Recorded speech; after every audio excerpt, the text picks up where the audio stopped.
देखें बच्चा लोग आज लोग के सामने लाइव क्लासेस, ठीक है। आज का सब्जेक्ट है कोशिका। देखिए पहले आपको बता दें कि किन किन लोगों के लिए वीडियो उपयोगी है। आप क्लास 8, 9, 11, BSc, इसके बाद B.P. Add, M.P. Add, C.P. Add, D.P. Add और B.P.E इन क्लासों के लिए तो नेसेसरी आवश्यक रूप से जरूरी है। इसके अदर आप किसी भी प्रतियोगी परीक्षाओं में जाएंगे तो इससे रिलेटेड क्वेश्चन आपको मिलेगा। प्रत्येक वनडे एग्जाम के लिए आप एबल हैं कि कोशिका से संबंधित आपको क्वेश्चन दिया जाएगा। क्यों? जैसे नाम कोशिका, इंग्लिश में इसको सेल कहते हैं, लेकिन जब विज्ञान की भाषा में कहेंगे तो इसको कहेंगे साइटो।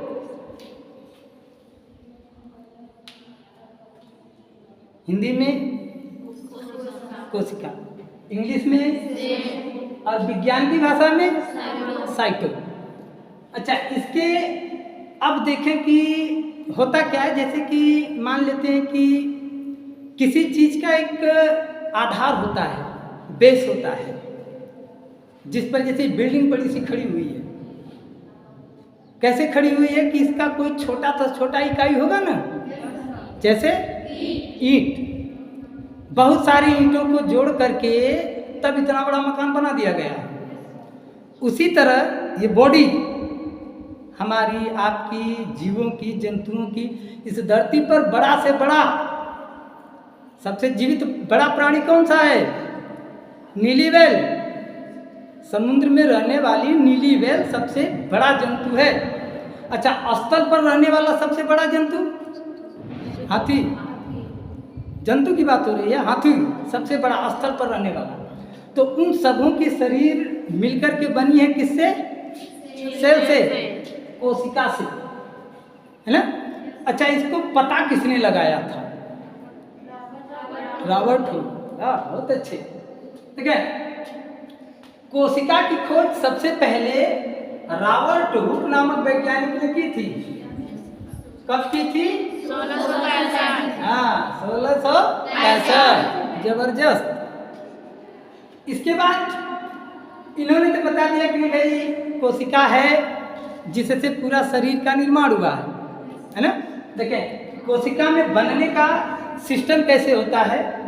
पहले सिस्टम पर एक बात नजर डालेंगे कि पहले कोशिका, ठीक, कई कोशिकाओं के मिलने से ऊतक का निर्माण है ना। कोशिका, कई कोशिकाएं मिलकर के ऊतक बनाई। ऊतक, अब कई ऊतक मिलकर के अंग का निर्माण किए। जैसे एक हाथ अंग है, पूरी बॉडी नहीं है। ये हाथ है, ये मुंडी है, ये पूरा बॉडी नहीं है, मुंडी है, ये अंग है। हाथ अंग है, पैर अंग है, अंगुलियां भी एक अंग है। त्वचा, शरीर की जो त्वचा है वो एक अंग है। कान एक अंग है, ठीक है, नाक एक अंग है। तो कई अंगों को मिला करके तब ये शरीर बना है। अंगों का निर्माण किससे हुआ है? ऊतक से। ऊतक से क्या बना? अंग। अंग से बनता है अंग तंत्र, है ना। अंग से अंग तंत्र, और कई अंग तंत्र मिलकर के एक शरीर का निर्माण, जैसे पाचन तंत्र, श्वसन तंत्र, है ना, उत्सर्जन तंत्र। तो कई तंत्रों को मिला करके एक क्या बना? शरीर। सबसे छोटी इकाई क्या हुई? कोशिका। ऐसे मान ले कोशिकाओं के मिलने से ऊतक बना, ऊतकों के मिलने से अंग बना, अंगों के मिलने से अंग बना, और अंग तंत्र जब मिल करके किसका निर्माण करते हैं? शरीर का। पूरे शरीर का ये निर्माण कर रहे हैं। ठीक है, खोज किसने की थी? रॉबर्ट। लेकिन इन्होंने मरी हुई कोशिका अर्थात कार्क की एक कार्क होता है ना, उसमें उन्होंने देखा तो मधुमक्खी के छत्ते के आकार की संरचना दिखाई दी, तो उन्होंने बनाया कि नहीं एक सेल है, सेल है ना, कोशिका घर। पूरे जितने बड़े बड़े पेड़ हैं और छोटा से छोटा पेड़, काई एक पेड़ है जो घरों में देखेंगे दीवारों पे इस समय बारिश के समय में एकदम हरा सा चादर बिछा हुआ है, तो वो एक सेल का पेड़ है। जिस तरीके से सबसे बड़ा यूकेलिप्टस ना, इस समय अपने अगल बगल इलाके में देखेंगे तो लंबाई में सबसे बड़ा होगा कौन? यूकेलिप्टस। कहले का मतलब है सफेदा, है ना, तो वो सबसे बड़ा है। तो वो भी कोशिकाओं के संगठन से बना है, उसमें भी कई कोशिकाएं संगठन करके तब बड़ा बना दी है। तो उसी प्रकार अब जीवित सेल की कोशिका या जीवित कोशिकाओं की खोज किसने किया था? एंटोनी वान ल्यूवेनहॉक। एक काम और किए थे इन्होंने का ना, सूक्ष्मदर्शी की खोज इन्होंने किया था, ल्यूवेनहॉक, एंटोनी वान ल्यूवेनहॉक। इन्होंने अच्छा, ये बहुत बड़ा क्रांतिकारी परिवर्तन था जब इन्होंने सूक्ष्मदर्शी की खोज किया। तो उससे पहले जीवों को केवल 2 श्रेणी में बांटते थे, पादप और जंतु। जब इन्होंने सूक्ष्मदर्शी को देखा और छोटी छोटी जो आंखों से न दिखाई देने वाली चीज है ना, उसको इन्होंने देख लिया अपने उस बनाए हुए यंत्र से। नाम उसका क्या रखा? सूक्ष्मदर्शी। सूक्ष्म माने छोटा, दर्शी माने दिखने वाला, यानी छोटा दिखने वाला। तो अब उस मशीन को जब उन्होंने लगा करके देखा तो बहुत बड़ा दिखने लगा, जो आंखों से नहीं दिखाई देता था अब वो बड़ा दिखने लगा, सारी चीजें उभर करके सामने आ गई थी। अच्छा, इस एवज में इन्होंने जीवित कोशिका की इन्होंने खोज की थी सबसे पहले, जीवित, है ना, जीवित सेलों में इन्होंने देखा, झांका ताका, तो उन्होंने ये निम्नलिखित संरचनाएं इसी तरह से दिखाई दी थी। हालांकि ये एक सेल है जो सामने आपकी फिगर दिखाया गया है, ये एक सेल है, एक सेल पर बात होती है, लेकिन इसके अंदर और कई कोशिकांग होते हैं, सेल ऑर्गेन्स, है ना, बहुत सारे सेल ऑर्गेन्स जो कि इस पे नामांकित है, आपको हिंदी में है, फिलहाल आप लोग हिंदी से हैं, है ना, इसलिए अच्छा, हिंदी तो भारत की मातृभाषा है, किसी भी प्रदेश में चले जाइए और हिंदी से आपको छूता नहीं रहना पड़ेगा, इसलिए आप हिंदी से बढ़िया तरीके से इसको समझ सकते हैं और जान सकते हैं। इसके बाद नंबर आता है सबसे छोटी कोशिका, माइकोप्लाज्मा गैलीसेप्टिकम, इसको मत बुलाइए, माइकोप्लाज्मा गैलीसेप्टिकम, ये सबसे छोटी, यानी कि पृथ्वी पर उपस्थित कोशिकाओं में सबसे छोटी कोशिका है कौन? Mycoplasma gallisepticum. ठीक, अच्छा, कोशिका का अध्ययन, देखिए सभी चीजों का अध्ययन करने के लिए एक अलग तरीके से विज्ञान बना है ना। अच्छा, बॉडी, जो शरीर की बॉडी है ना, एक बात समझ लें कि अगर आप झोला छाप डॉक्टर के यहाँ जाएंगे तो आपके पूरी बॉडी का दवाई कर देगा। कड़ियाँ दुखाते डॉक्टर साहब, लाई दवाई लिख के लिखी गई, पेट दुखाते डॉक्टर साहब, लाई दवाई लिख के दी, है ना, तो सारे अंगों का जानकारी रखते हैं कौन? झोला साहब डॉक्टर। लेकिन जब बड़े हॉस्पिटल में जाएंगे तो आपको पहले पर्ची काटते समय क्या समस्या है? कान दुखा था तो ENT में जाओ, उसका एक अलग चैम्बर बना होता है, ENT में जाओ, यानी कि वहां पर केवल कान, आंख, नाक और गला, 3 चीजों का ENT, है ना, आईज, ईयर एंड नेक, इन 3 चीजों का एक अलग अध्ययन होगा। कहीं कि पेट दुखा था तो चल जा गैस्ट्रोलॉजी में, पेट दुखा था कहाँ? गैस्ट्रोलॉजी में। वहां पर ऐसे डॉक्टर बनेंगे केवल पेटवे की जानकारी रखते होंगे, बाकी जानकारी तो नहीं और कुछ होगी, लेकिन विशेषज्ञ कहाँ हैं? पेट के ही हैं, है ना। दिमाग खराब है डॉक्टर साहब, न्यूरोलॉजी में, है ना। दिमाग खराब है डॉक्टर साहब, दिमाग से कुछ डिस्टर्ब होता है डॉक्टर साहब, तो क्या भैया न्यूरोलॉजी में। यानी कि अलग अलग चीज़ों का अलग अलग चैम्बर बना हुआ है ना हॉस्पिटल में। उसी तरह से अलग अलग चीज़ों के अध्ययन के लिए अलग अलग सब्जेक्ट बना है। तो कोशिका का अध्ययन किसके अंतर्गत करते हैं? साइटोलॉजी। क्योंकि साइंस में इसका नाम ही है साइटो, साइटो तो साइटो से बना साइटोलॉजी। चलते हैं, बात करते हैं कि धरती पर सबसे छोटी कोशिका तो हो गई माइकोप्लाज्मा गैस्ट्रोसेप्टिकम, है ना। अब सबसे बड़ी कोशिका की बात करते हैं। सबसे बड़ी कोशिका की बात करते हैं तो क्या है? शुतुरमुर्ग का अंडा। कितना केजी? 2 केजी लगभग। यानी कि सबसे बड़ी कोशिकाओं का जो एग्जाम्पल है वो क्या है? शुतुरमुर्ग का अंडा। जो कि देखें, अंडा कोई भी हो वो एक सेल होता है, ठीक है ना। एक समस्या सामने उभर के आती है कि मुर्गी आया कि अंडा?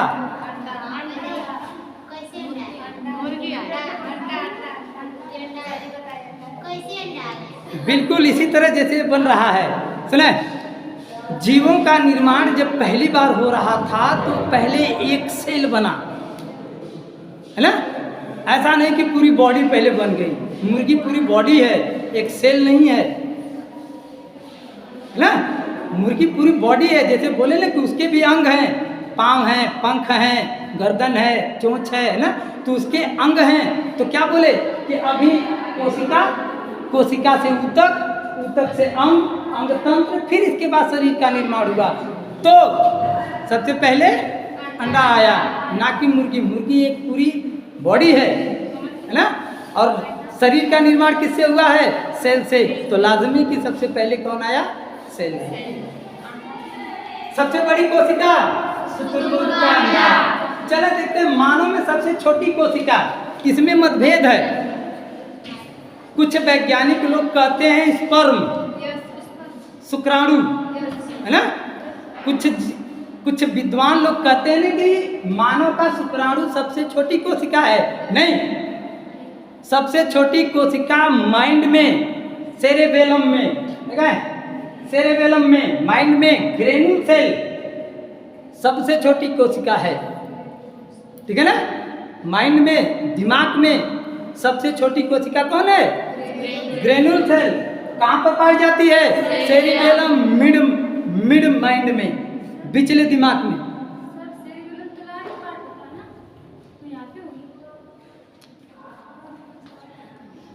मेडुला ऑब्लिंगेटा होता है ये। मेडुला ऑब्लिंगेटा सबसे लास्ट पार्ट है ना।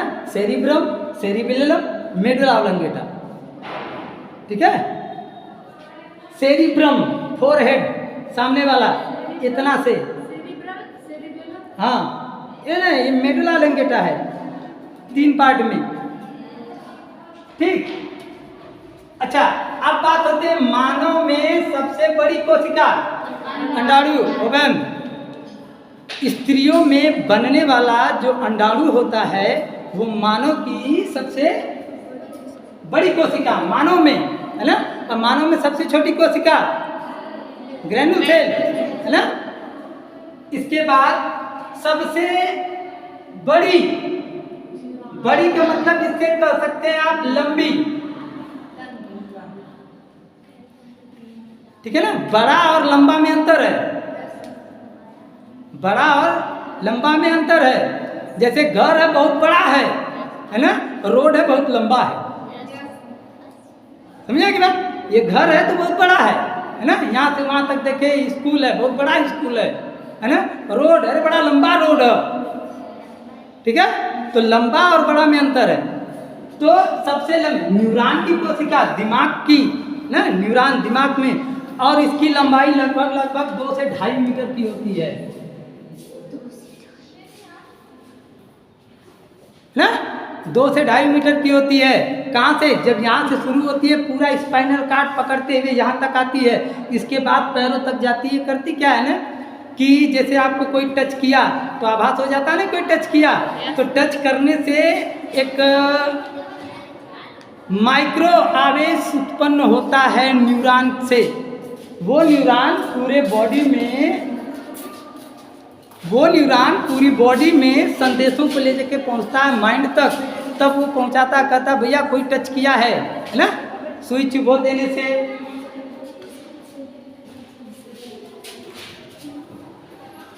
इसके बाद आता है केंद्रक के आधार पर कोशिकाएं दो प्रकार की होती है ना। कोशिकाएं दो प्रकार की होती है, किसके आधार पर? केंद्रक के आधार पर। कुछ कोशिकाएं ऐसी होती हैं जिसमें केंद्रक नहीं पाया जाता लेकिन कोशिकाएं होती हैं, और कुछ कोशिकाएं ऐसी होती हैं जिसमें केंद्रक पाया जाता है ना।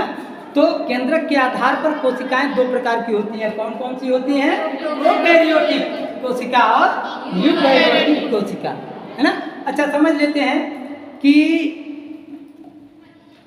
एक कोशिकी बहुकोशिकी, ऐसे करते हैं ना, जीवों में भी है एक कोशिकी बहुकोशिकी। एक कोशिकी से ऐसे समझ लेते हैं कि एक कोशिका, जैसे हम बाहर चले जाते हैं, कोई लोग बाहर कमाने के लिए जाते हैं तो वहाँ पर किराए पर एक रूम ले लेते हैं, है ना। किराए पर एक रूम ले लेते हैं। बहुत रेयर केस में ऐसा होता है कि नहीं उनको सारी सुविधाएं मिल जाएं, क्योंकि 2000-2500 इससे ज़्यादा का किराया कोई देना नहीं चाहेगा, है ना।